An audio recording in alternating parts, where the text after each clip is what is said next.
What happens when you force a lover of the classics to choose between 3 hours of ancient Roman destiny and like a tiny intimate room dissecting Sylvia Plath? Yeah, you get the exact scheduling heartbreak built into the fall 2026 catalog for the Harvard Institute for Learning and Retirement. Right.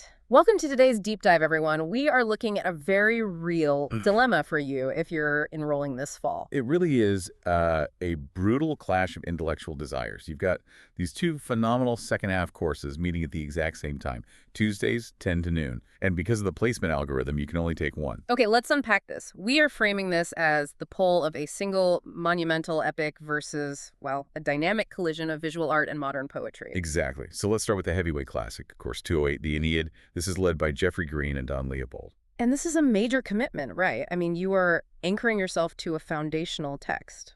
Oh, totally. You're reading the Robert Fagel's translation or something similar. You're following Aeneas's voyage, the tragedy of Dido, the whole bloody founding of Rome.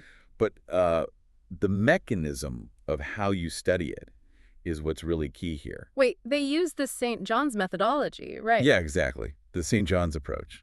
Which means no one is just lecturing at you. You don't just like sit back and passively take notes. Right. It's entirely reliant on shared inquiry. You and the other 15 or 16 members have to arrive with a prepared question. Oh, wow. So the students are really driving the bus. Yes. The students lead the discussion. You are collectively wrestling with these timeless human themes, love, duty, fate. But it is a heavy lift. You're looking at about 3 hours of outside reading a week. And see, that's where I have to push back. Committing to 3 hours a week of Virgil, doesn't that run the risk of feeling a bit like being trapped in a strict high school Latin class? I mean, I can see that fear. Especially compared to a lighter, maybe more varied syllabus, you're locked into this very rigid ancient Roman narrative arc for 6 entire weeks. Well, if that rigidity worries you, that is exactly why the multidisciplinary challenger is such a compelling alternative. Right. Course 206, Ekphrasis. Yes, led by Laura Becker and Wendy Mnookin.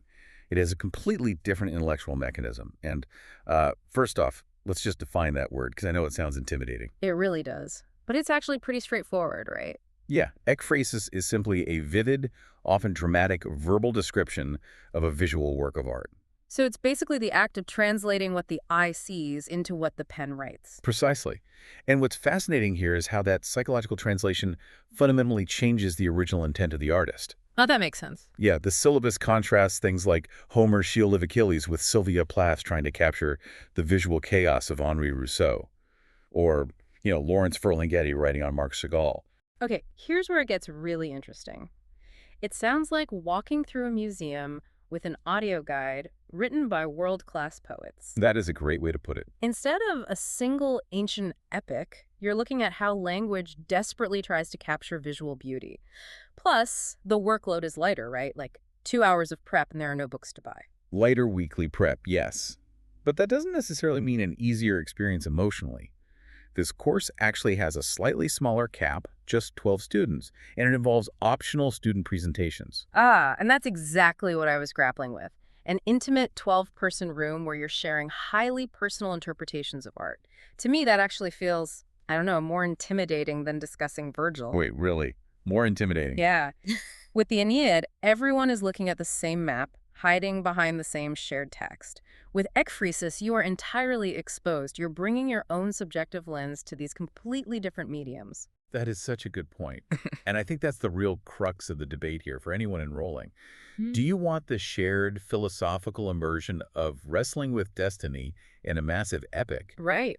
Or do you want the varied, highly personal exploration of how artists translate visual worlds into words? It really comes down to the kind of intellectual risk you want to take this fall.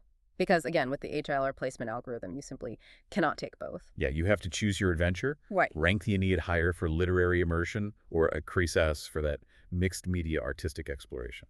So as you finalize your rankings, we want to leave you with this final thought to mull over. If you had to capture the most defining moment of your life, would it be better served by the long, sweeping narrative arc of an epic poem or by a single, vivid painting just waiting for someone else to interpret?